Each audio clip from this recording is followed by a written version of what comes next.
Bem-vinda, bem-vindo ao BTC Journal, seu programa de notícias de negócios comentadas e analisadas pela equipe da BTC. Meu nome é Gustavo Habib, eu sou instrutor de negociação e comunicação, e no episódio de hoje, dia 25 de maio de 2023, falaremos sobre algumas notícias relacionadas ao episódio da semana passada. A gente vai falar sobre portabilidade, regime aberto, fechado, isso voltado para o mercado de benefícios. E a gente também vai comentar sobre Redditor, uma entrevista do CEO bem interessante, alguns detalhes sobre a operação da empresa.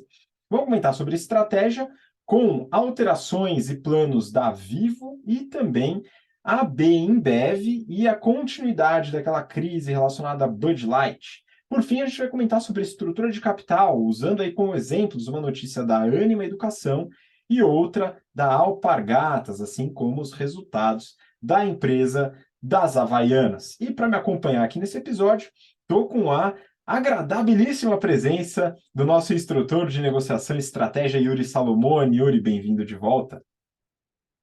Olá, Habib. Olá, ouvintes. Bom dia, boa tarde, boa noite. Seja lá o momento que você está escutando esse nosso podcast. Espero que você aproveite. Tem discussões muito ricas, novos aprendizados, principalmente novidades, Habib. Muito bom, muito obrigado. Agora talvez o microfone esteja um pouco mais alto e claro, porque ele estava um pouco longe aqui, hein, pessoal, mas agora estou alto e claro. E já para apresentar o nosso segundo convidado de hoje, nosso instrutor de finanças corporativas e modelagem, Guilherme Goraeb. Gui, bem-vindo também. Fala, Habib, Yuri e ouvintes e espectadores aí do BTC Journal. É um prazer estar aqui com vocês. Aproveito para falar que hoje estou com a minha t-shirt sporty aqui da Insider, porque apareceu um veranito aqui em Florianópolis. Tava fazendo calor aqui no meio desse frio. Daqui a pouco vem frio. Estou ansioso para ganhar da Insider uma jogger aí, aquela calça moletom que eles lançaram que parece que tá bacana. E bora lá, bora comentar as notícias. Pois é, Gui, eu também estou com a minha Insider aqui, mas é uma tech t-shirt no caso, e claro, né, quase todos os dias aí usando também a underwear deles. Então eles têm uma linha bem interessante de underwears, tanto masculina como feminina, né? Então a gente está falando aqui das roupas íntimas, né? Aquelas que vão debaixo da jogger aí, da calça moletom que o Gui espero que receba em breve, hein? Então fica aqui a pressão social para o pessoal da Insider que está ouvindo o episódio e também a undershirt, que é a camisa que o Yuri deve ter por baixo ali da camisa dele, para ajustar no conforto térmico, né? E também que não fica mostrando quando você usa a camisa, né? Porque ela fica bem grudadinha no corpo, é bem confortável.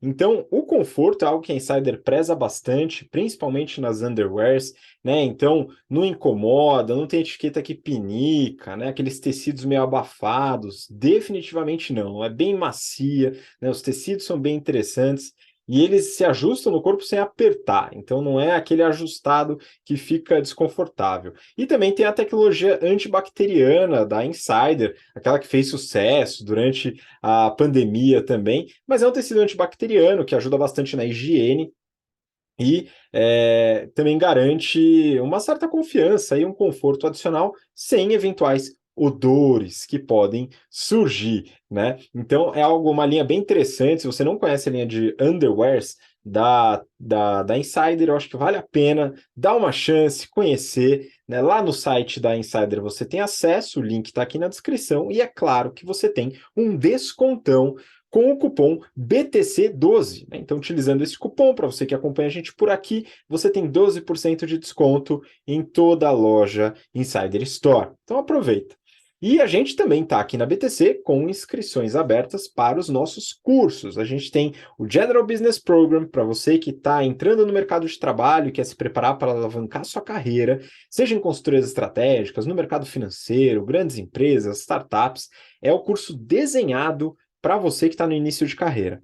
O Strategy and Finance é o nosso curso desenhado para você que já tem experiência, atua com liderança de times, liderança de projetos, de áreas ou até da empresa inteira, né? Então, pessoas que têm aí cargos de gerência, diretoria, a gente tem muitas dessas pessoas dentro do curso, trocando muita experiência. Então, é um curso que tem bastante conteúdo de estratégia de finanças e muita experiência trocada entre os participantes. Isso é bem interessante para você que quer trocar essas figurinhas aí com gente muito experiente. E também o nosso curso de Excel e modelagem. E o Gui é um dos instrutores aí desse curso. Estamos com inscrições abertas para a próxima turma, para você que quer se aprofundar no conhecimento de Excel e de desenvolvimento de modelos em negócios. Bom, vamos então para as notícias, porque tem bastante coisa para a gente comentar hoje.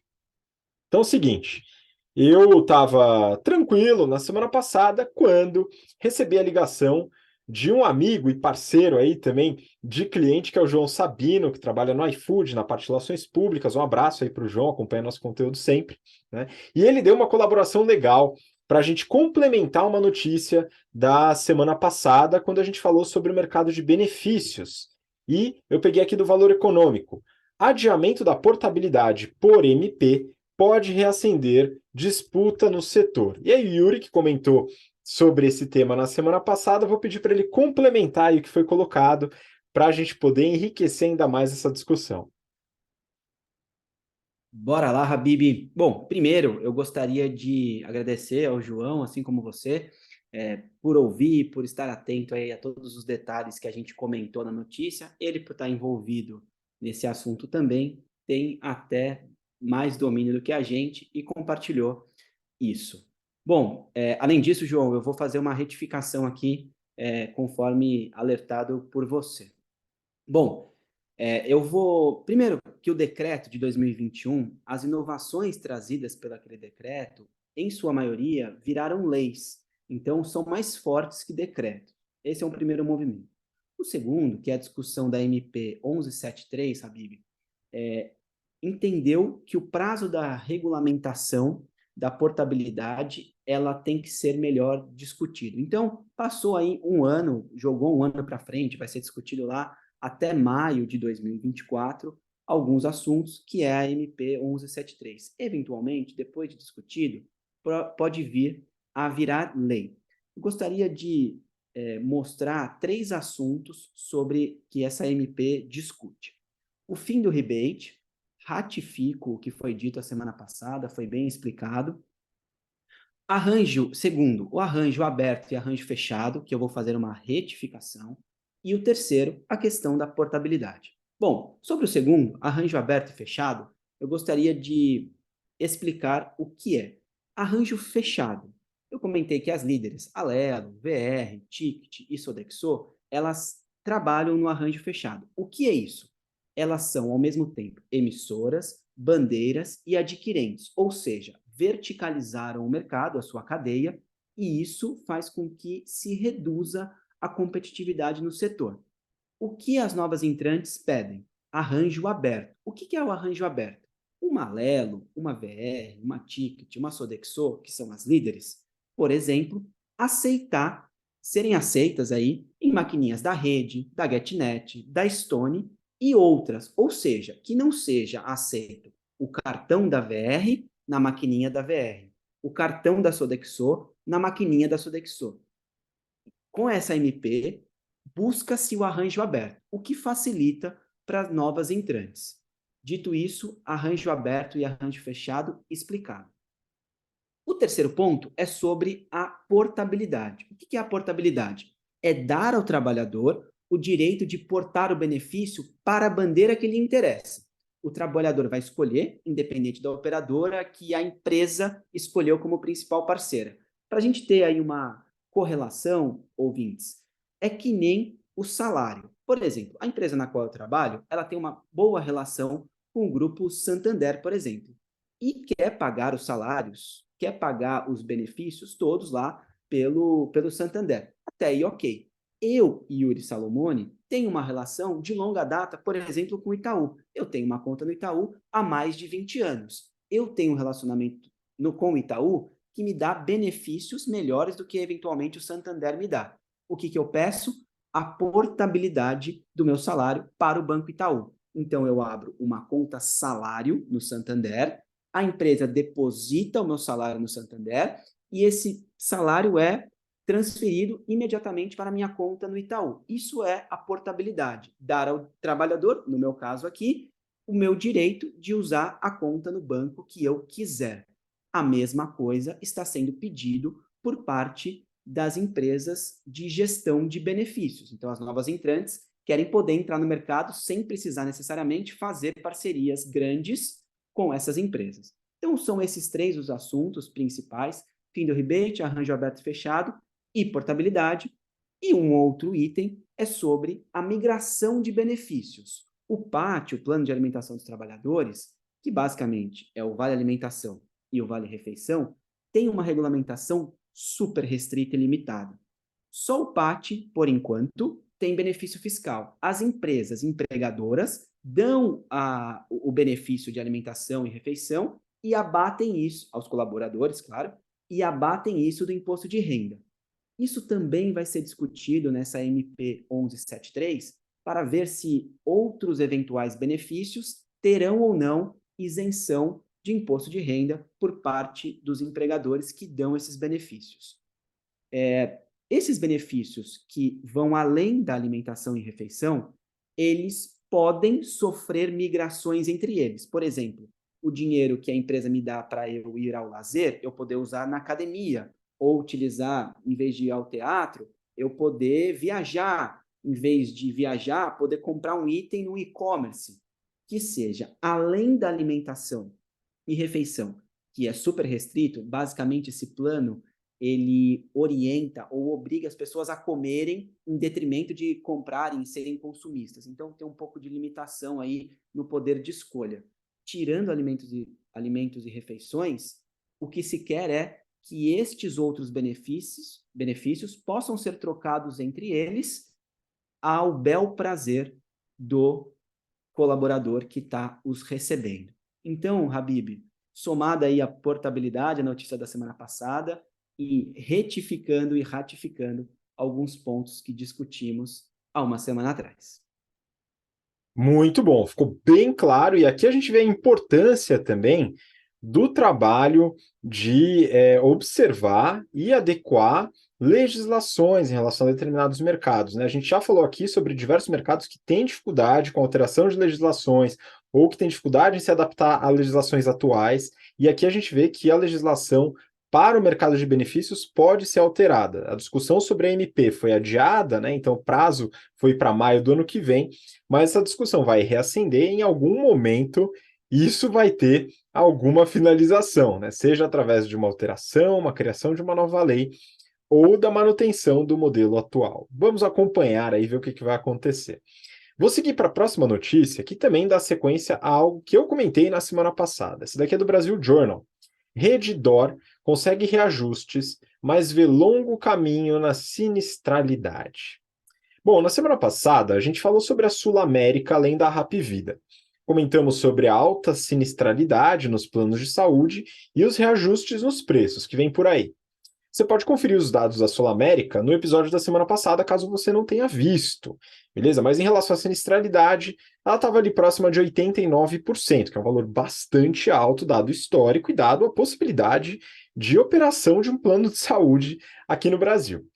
A reportagem do Brasil Journal comenta sobre o impacto das dificuldades com os planos de saúde na Redditor, a controladora da Sul América e também dona de diversas operações de hospitais no Brasil. E o impacto nas ações foi brando. Pois é, após a divulgação dos resultados, as ações subiram 10%, né? Show de bola. Mas nem tudo são flores, viu, pessoal? Ainda as ações estão valendo metade do que elas valiam no IPO. Bom, e de onde vem essa subida das ações nos resultados? Segundo o CEO, competição. Tem vários hospitais e redes menores que estão passando por dificuldade, como todo o mercado, e estão precisando ou reduzir as operações ou fechar as portas. E aí, é claro, a Redditor, que não é boba nem nada, já está avaliando aquisições para aproveitar e capturar market share. Aí eu recomendo bem a leitura dessa reportagem, que é uma longa entrevista com o presidente do grupo. Eu vou trazer alguns destaques aqui. Ele confirma o que a gente falou na semana passada. Vem reajuste por aí. Como eu havia comentado, a queda na sinistralidade ela é necessária, mas é um trabalho de longo prazo, e ele observa isso também. No curto prazo, é necessária a recomposição de margem com aumento de preço, mesmo que isso leve à redução do número de clientes. Esse é o primeiro ponto. Ele também reforça a questão das fraudes, principalmente nos reembolsos, que a gente comentou também no episódio passado. Ele falou que foi recorde no último resultado de fraudes, né? Recorde de fraudes, e ele até comentou que empresas como Itaú e CCR chegaram a demitir funcionários por mau uso do plano nos seus benefícios. E ele fala também sobre a expansão da Redditor, tanto a expansão orgânica como a expansão através de aquisições. E aqui vale o destaque para algumas buzzwords aí bem comuns do mercado de real estate, que o Yuri conhece bem, que são as palavras aí brownfield e greenfield que ele fala na reportagem, né? Ele comenta que 60% da expansão é em mercado de brownfield, que possui um maior retorno, é o que ele coloca na reportagem. O que significa isso? Nesse mercado, significa o crescimento através da ampliação de leitos ou de operações em hospitais que já estão funcionando, né? Mas essa palavra ela serve aí para outros mercados. A gente fala aqui de operações fabris, de mercado de lajes corporativas e outras dentro de real estate. E o greenfield são novas operações, novos hospitais, começando do zero. Eles estão expandindo em ambas, né? Mas com maior retorno dentro do brownfield, das operações já existentes.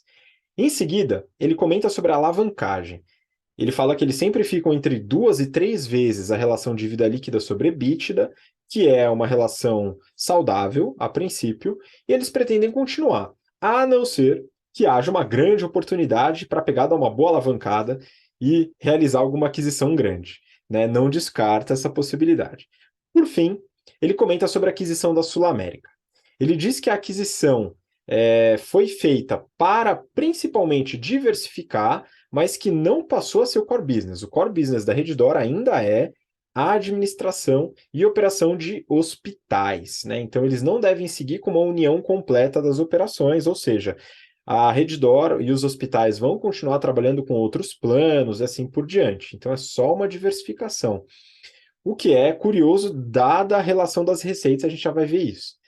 Em relação às sinergias, eles mapearam mais de 400 milhões de reais de sinergia e que parece que boa parte já foi executada, isso em menos de 5 meses, o que é um grande desafio aí. Eu gostaria até de mais informações para ver o que foi executado dessas sinergias aí de 400 milhões mapeadas, mas boa parte está relacionada à estrutura de despesa, centro corporativo, sede, assim por diante. Bom, vamos finalizar só falando um pouco dos números da Redditor, do grupo. Eles tiveram no primeiro TRI uma receita de 11,3 bi, com B de bola, de reais. Disso, 6,1 bi é Redditor, os hospitais, e 6,4 a Sul América. E é isso que eu comentei que é curioso, né? Que ele falou, bom, é só uma diversificação, né? Pois é, uma diversificação que é mais de 50% da receita do grupo, enfim. Os hospitais tiveram um aumento de receita de 14% de um trimestre do primeiro TRI de 22 para esse primeiro TRI de 23. Então, um aumento considerável. Se a gente pensar em número de leitos, eles hoje têm 11.500 leitos, um aumento aí de 4,5% nesse período. E a taxa de ocupação é de 78%, que é próximo da média histórica. O EBITDA do grupo foi de 1,3 bi, o que dá uma margem de quase 12%. E isso é basicamente Redditor, os hospitais, porque Sul América contribuiu negativamente para esse EBITDA, né? Foi menos 112. E eles ajustam, dão aquela marretada, tal, beleza. Mas a Redditor contribuiu com quase 1,5 bi de reais de EBITDA. E o lucro líquido foi positivo em 300 milhões. Então, é uma operação que, mesmo com os resultados negativos da Sul América, ainda está bastante interessante. O que traz como uma última métrica aqui o ROIC, o retorno sobre o capital investido, tá? Então, Return on Invested Capital. E essa métrica, a gente fala bastante sobre ela na parte de finanças corporativas, né? Porque ela traduz muito bem a rentabilidade da operação. e ela hoje está em 9,3%. O ROIC ajustado é de 13%.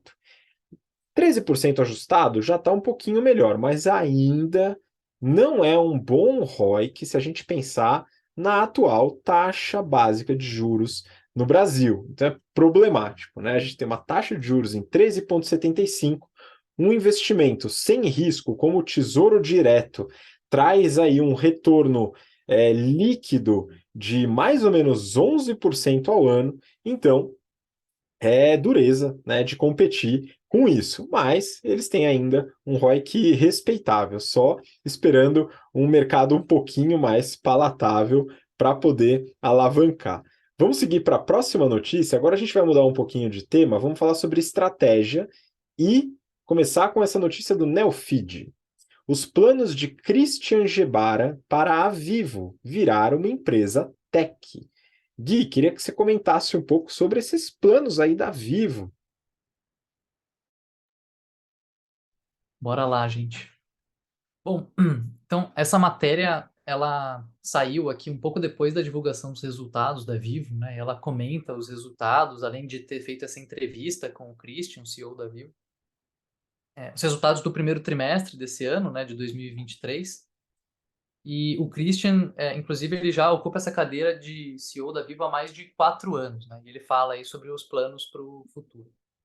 Bom, resumidamente, sobre o resultado da empresa, eu achei que ele foi bem interessante, assim, bem forte.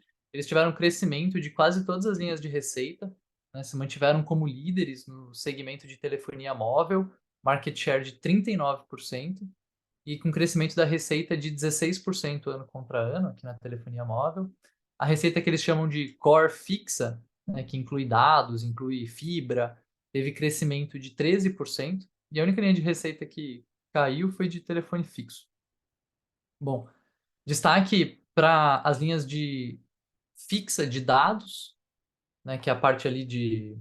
Você tem ali o Vivo Fibra em casa, né, internet, e da venda de aparelhos, então uma no fixo, outra no móvel, que ambas cresceram mais de 20%, aí, comparando esse primeiro trimestre de 23 com o primeiro tri de 22. 20% no ano, um belo crescimento.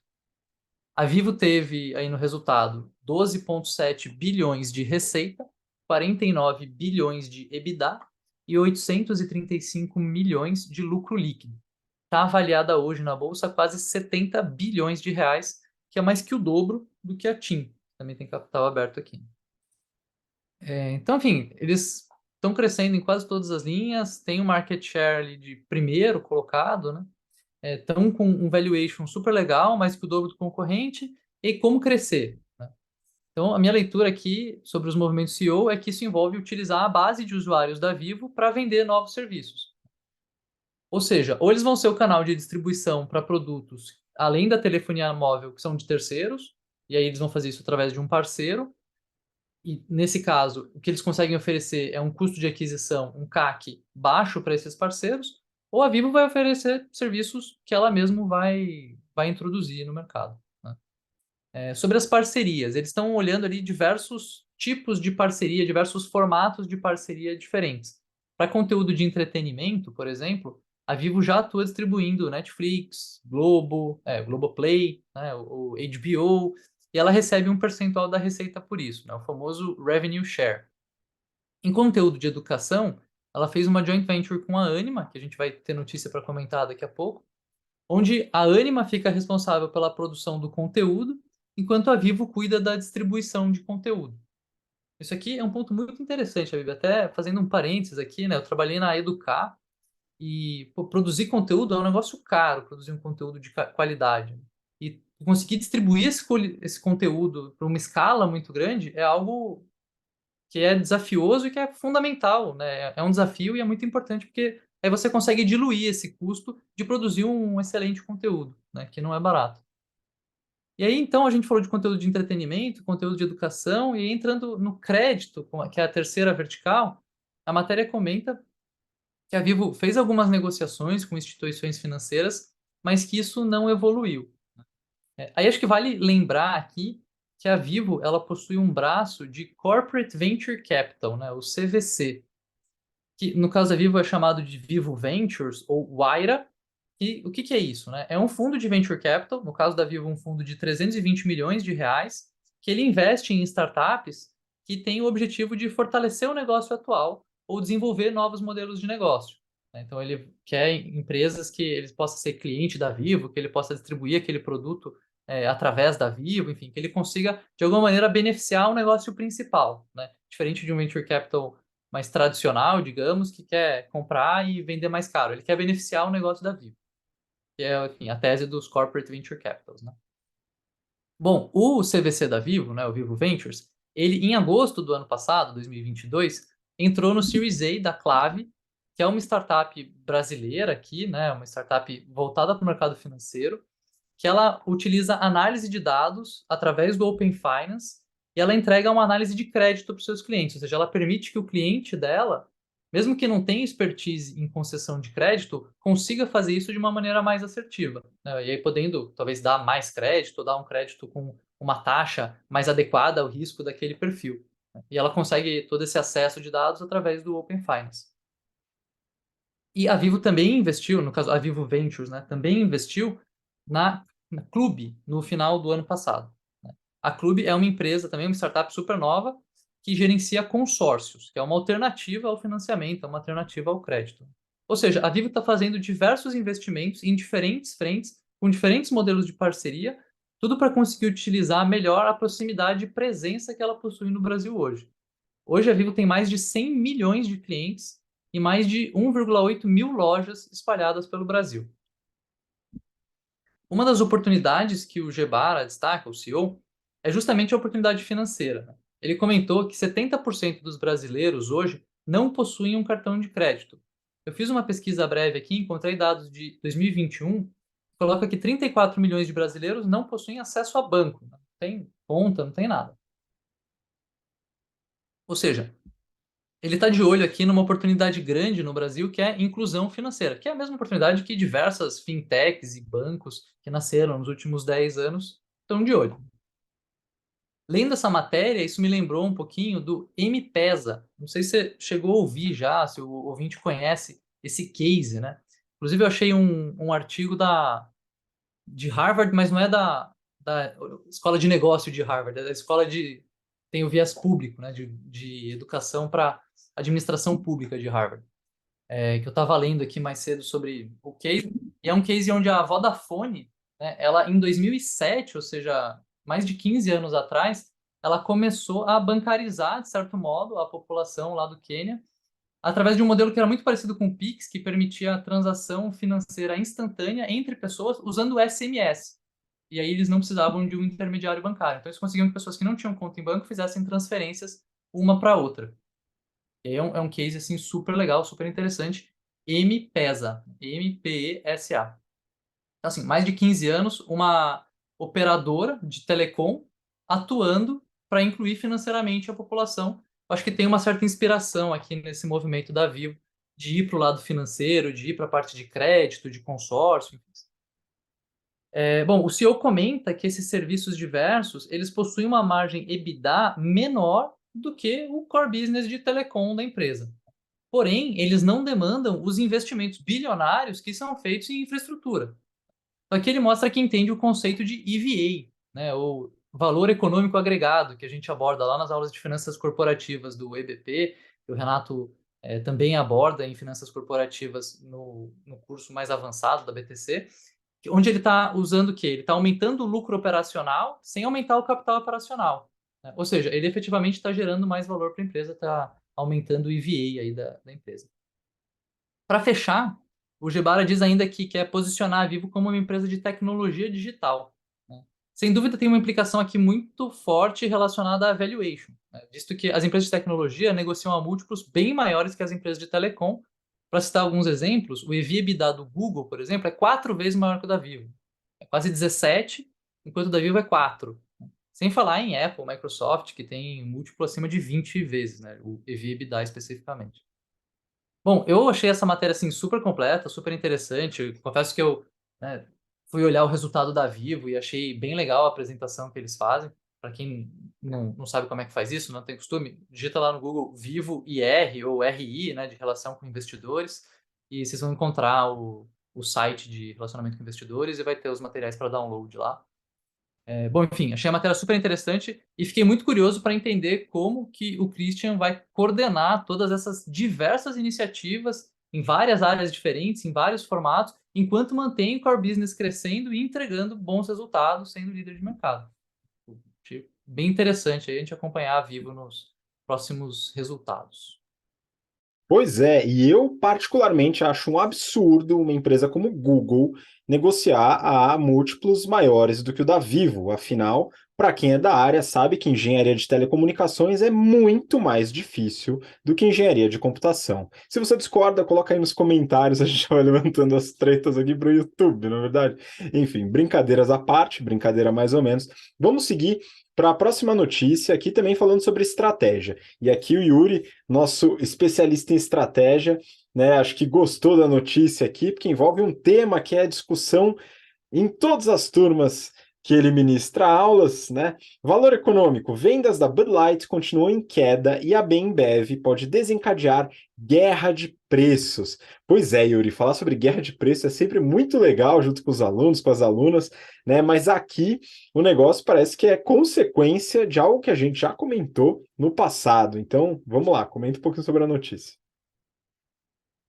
Vamos lá, Habib. Bom, primeiro que essa questão de esse problema que a AB InBev teve em relação a Bud Light, dentre outras, ela teve início naquele evento de marketing que a gente até comentou aqui no BTC Journal, você comentou, Habib, e envolveu a influenciadora transgênero Dylan Mulvaney. E teve uma reação conservadora, um boicote por parte dos clientes, né? Um boicote preconceituoso, e isso desencadeou em problemas de venda deste produto para os clientes. Bom, quando você faz uma ação de marketing deste tamanho, a sua expectativa é que venda muito. Muito provavelmente a empresa estava preparada, Habib, estocada dessa cerveja para que vendesse para caramba. Com este problema na ação de marketing, a consequência é que ela ficou com esse estoque parado, capital parado, custo de oportunidade do capital, fora a questão que o produto pode vencer, porque é um perecível, enfim, muitas complicações perante a realidade da IB InBev. Bom, a controladora IB InBev pode desencadear com isso uma guerra de preço, para tentar desovar, se livrar desse estoque e, óbvio, eventualmente poderá reduzir os lucros do setor, porque se ela vender essa cerveja mais barata, muito provavelmente os seus concorrentes terão que acompanhá-la ou perder share de mercado. E a gente já viu que perder share de mercado não é uma tarefa importante, não é uma tarefa que se deixa de lado de fazer. Então, share você defende com unhas e dentes. A gente tem até comentário aqui do nosso outro instrutor, o Renato Aracaki, que diz que concorrente é inimigo, a gente mata, a gente não deixa ele crescer, não deixa ele ganhar o nosso share, né? Faço do Aracaki, as palavras do Aracaki, as minhas palavras. E falando um pouco de volumes de vendas, na semana passada, da semana que se encerrou dia 13 de maio, desculpa, os dados da consultoria Beer Business Daily indicam que a Bud Light caiu 28,4%, a Budweiser Red caiu 14,9% e a Michelob Ultra caiu nos Estados Unidos 6,8% em volume de vendas. A Michelob Ultra é a marca mais forte da empresa. Então, perder share de mercado, perder volume de vendas aqui é uma tarefa, no mínimo, problemática neste dia. Bom, quem ganhou share nesses casos foram os concorrentes. A Coors Light subiu 16,9% e a Miller Lite subiu 15,1%. As ações da Anheuser-Busch caíram 0,9% na última segunda-feira, dia 22 de maio, o que indica que ação caindo, problema de concorrência, muito provavelmente a guerra de preço irá surgir. Um outro jeito de entrar numa guerra de preço é quando a gente ensina, Habib, nas aulas de estratégia empresarial, quando falamos da curva de experiência ali que foi desenvolvido pelo BCG, né? Foi desenvolvido, criado, foi descoberto por um psicólogo lá numa base aérea americana. A gente conta a história aqui nas aulas. Se está curioso, vem assistir as aulas. Se você já assistiu, você já sabe dessa história. Mas a gente avalia 6 drivers da curva de experiência, 4 operacionais e 2 estratégicos. Os 4 operacionais são eficiência da mão de obra, padronização e melhoria de processos, aprendizado tecnológico e melhor utilização dos equipamentos. Os 2 estratégicos, redesign de produto e compartilhamento de experiência. Isso tudo acontece quando a gente reduz o custo do nosso produto para tentar ganhar share e temos esses 6 drivers a serem analisados. E quando eu consigo controlar e melhorar esses drivers, muito possivelmente eu recomponho a margem que eu perdi ao diminuir o valor que eu anuncio que eu vendo o meu produto. Então, a gente tem aulas completas sobre esses assuntos aqui no curso de estratégia, no Strategy and Finance e no GBP, nas aulas de estratégia. Convido vocês, ouvintes, a virem aprender com a gente. De qualquer forma, a consequência da redução desses valores é uma eventual guerra de preço. O que aconteceu aqui é uma sinalização de mercado, quando a empresa, de alguma forma, vem a mercado e diz, vamos reduzir o preço. Basicamente, a Ambev mandando um recado para suas concorrentes, dando essa entrevista ou publicando esses resultados, dizendo, segura aí, eu vou reduzir preço, ou vocês me acompanham, ou eu vou ganhar o share que hoje está com vocês. Mas, claro, para desovar aí, para se liberar desse estoque que ela construiu e tinha a expectativa de vender, Habib. Pois é, a Bembev pegando experiência aí da Ambev, né, da sua parceira aqui no Brasil, especialista em guerra de preço, né? Enfim, a gente já analisou uma série de casos, situações onde isso aconteceu no mercado de bebidas e não só no mercado de bebidas. Por isso que é muito legal participar do GBP e do Strategy and Finance, que a gente traz exemplos em diversos mercados e um aprendizado sobre o mercado pode trazer uma série de insights sobre o outro. Isso é muito legal. Vamos seguir para a próxima notícia. Aqui a gente vai falar um pouco sobre estrutura de capital, né? Então, estrutura de capital envolve aí como que a gente pode balancear aí nossos ativos e passivos, como que a gente vai financiar nossos projetos, nossas atividades, enfim, uma série de coisas. E aqui, notícia do Valor Econômico. Ânima sobe 11% após pedido de registro da Inspirali e possíveis estratégias para reduzir a alavancagem. Pois é, Gui, você comentou sobre a parceria da Vivo com a Ânima para produção de conteúdo, né? Contou até da sua experiência lá na Educar e como isso é caro, e de fato é. E talvez esses investimentos e outros aí fizeram com que a Ânima se alavancasse bastante, né? Além, claro, das aquisições de diversas universidades. E aí agora ela está tentando algo ou algos para reduzir essa alavancagem. Eu queria que você comentasse um pouco sobre o que diz aí nessa notícia. Boa, vamos lá comentar essa notícia do valor, então. Eu também aproveitei, entrei lá no site de relacionamento com investidores da Ânima para dar uma olhada nos resultados. Eles divulgaram semana passada os resultados do primeiro TRI de 2023. Alguns números interessantes aparecem ali, né? Então, captação de alunos cresceu 13%, comparando aí com o primeiro trimestre de 2022, o que levou a base de alunos total a 402 mil, um crescimento de 1,7% da base, né? Pô, captou mais aluno, eles captam mais de 100 mil alunos e a base foi para 402, só cresceu 1%, é porque tem evasão, né? E tem os alunos que concluem os cursos além disso.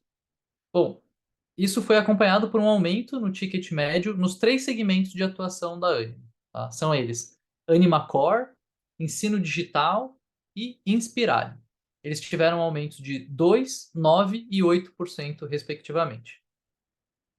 Esse aumento do número de alunos e aumento no ticket médio alimentaram um aumento de 6% na receita líquida, que está beirando 1 bilhão ali, 968 milhões de reais.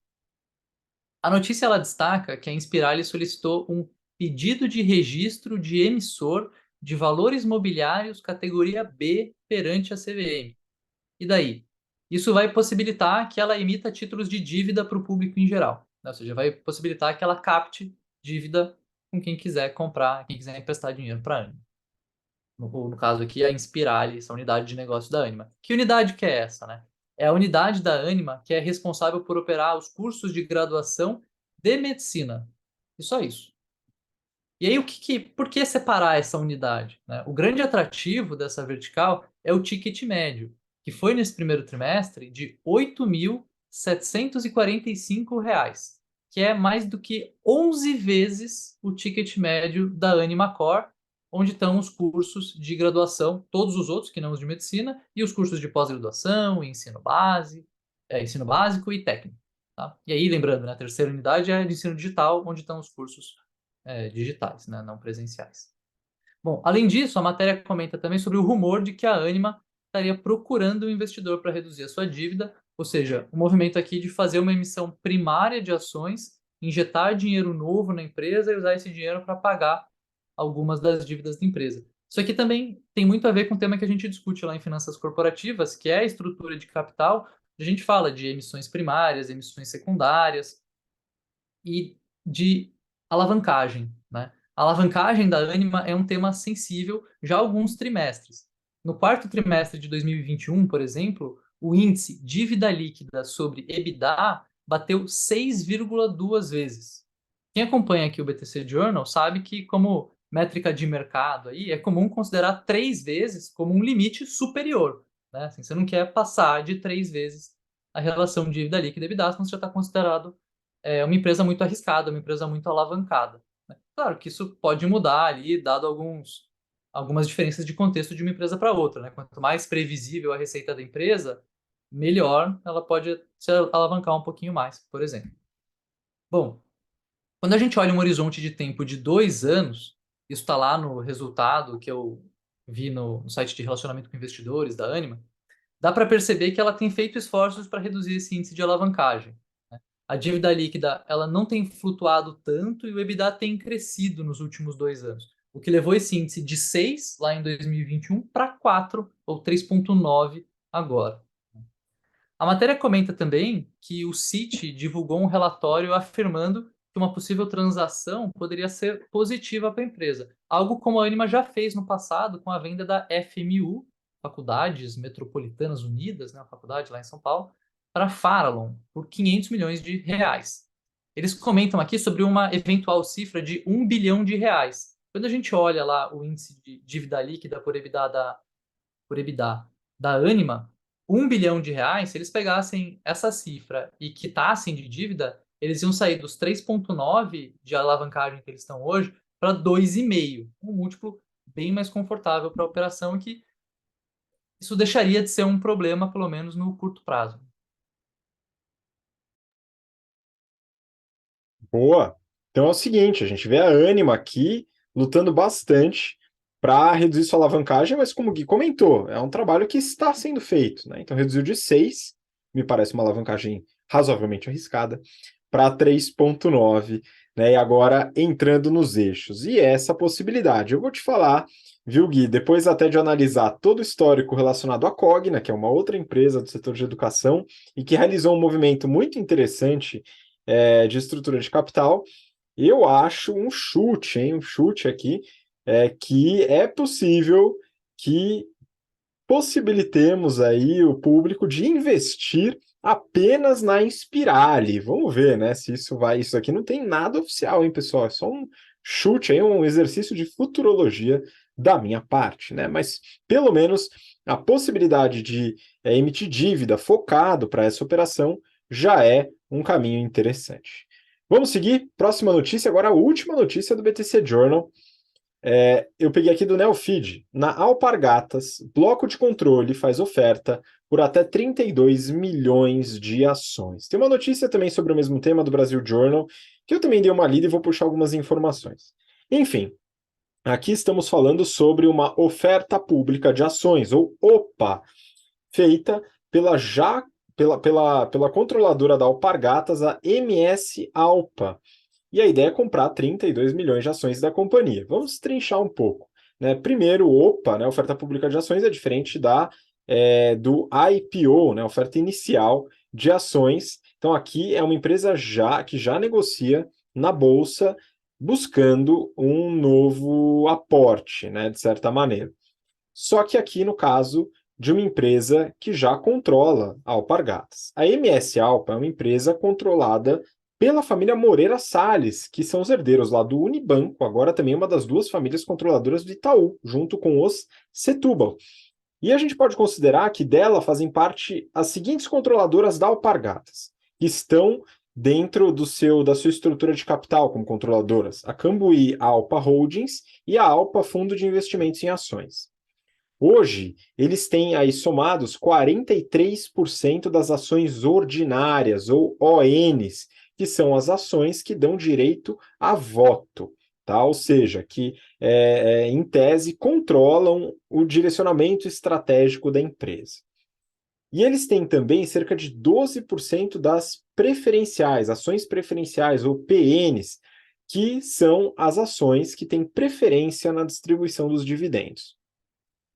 O sócio majoritário hoje do grupo é o Itaúsa, com 43,7% das ONs, das ordinárias. E eles também têm a maior parte das preferenciais, aí são os majoritários nas preferenciais, com 15% do total. Lembrando que aqui tem bastante free float, as ações em mercado dentro das preferenciais, que são mais de 60% das PNs. E a oferta, ela visa comprar apenas PN, só ação preferencial, ou seja, não teria mudança na estrutura de controle. Né? Então, são 32 milhões de ações, no caso aí, cerca de 10% das ações preferenciais. E o preço ofertado pela controladora foi de R$ 10,50 por ação, que dá um prêmio de 17% em relação ao valor da ação no dia do anúncio. A reportagem do mesmo tema do Brasil Journal traz comentários da nossa instrutora, a Daniela Eiger, que é head de análise desse setor na XP, e eles divulgam alguns relatórios, é bem legal, vale a pena dar uma olhada. Bom, voltando, qual que é a estratégia? Bom, é o seguinte, a Alpargatas, ela está sem CEO desde a saída do último, Roberto Funari, em abril. Na verdade, tem CEO, né, o CEO interino, então não vamos diminuir a importância da pessoa, mas eles estão buscando um CEO definitivo, aí alguém para o cargo, e se você tiver interesse, atualiza seu currículo aí e manda, porque eles estão buscando, viu? As ações da Alpargatas despencaram esse ano, e o resultado aparentemente não é dos melhores, a gente vai dar uma olhada no detalhe. Na oferta, não tem uma justificativa clara, né? Por que que a MS Alpa busca essa aquisição, né? Está fazendo essa oferta. Então, a gente tem que especular, não tem jeito. Uma das motivações pode ser a mensagem de confiança que a família controladora quer dar aí para Alpargatas e para o mercado, né? Principalmente, né? Dado que as ações caíram muito. Então, aumentando a posição, eles passam a mensagem de que esperam que a empresa vai crescer e vai distribuir dividendos aí no futuro próximo, mais dividendos. Outra possibilidade é a abertura, o processo, na verdade, de fechamento de capital aos poucos. Né? Isso não foi informado, não é o objetivo da oferta, não tem fechamento de capital, vai continuar com as suas ações na bolsa. Porém, dá para especular que é um caminho aí para no futuro fechar o capital. Por último, pode ser só uma estratégia de alocação de recursos do fundo da família Moreira Salles, seja por otimização tributária, sucessória ou qualquer outro motivo da holding. Tá? Então, uma decisão de investimento da holding. O que importa é como que está o Alpargatas hoje. Vamos dar uma olhada? É o seguinte, eles divulgaram o resultado do primeiro TRI de 23 e falando de Havaianas, a principal marca do grupo Alpargatas, eles tiveram uma receita de 894 milhões de reais. Isso foi uma queda de 1,5% em relação ao mesmo período do ano passado. O volume de Havaianas vendidas no Brasil foi de pouco mais de 40 milhões e meio, 40,5 milhões de pares, né? Bastante coisa, mas uma queda de mais de 13% em relação ao mesmo período do ano passado. Internacionalmente, a queda foi maior ainda, 14,6%, para cerca de 7,6 milhões de pares. E aí, se a gente pega a receita, né? A receita no Brasil subiu um pouquinho, 1,6%, e internacional caiu, mas caiu menos do que o volume. O que está acontecendo aqui? Reajuste de preço. No Brasil, a receita por par subiu de 12 para 14 reais, um pouquinho mais que isso. E no internacional subiu de 38,6 para 42 reais, né? Uma diferença grande aí, mas no Brasil subiu percentualmente mais, ou seja, a gente tem uma queda grande no volume, um ajuste de preço para ter uma receita aí mais ou menos elas por elas, né?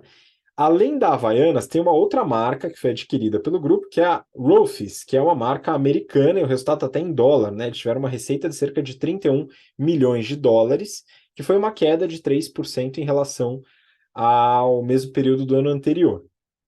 Uma coisa interessante aqui foi a margem bruta, que caiu bastante, né? Ela caiu 4,3 pontos percentuais, chegando a 43,1%, né? Então é uma queda bastante expressiva de margem bruta, que resultou numa queda forte do EBITDA. O EBITDA ajustado, ele saiu de 166 milhões para 62 milhões. E teve um prejuízo operacional de 257 milhões de reais.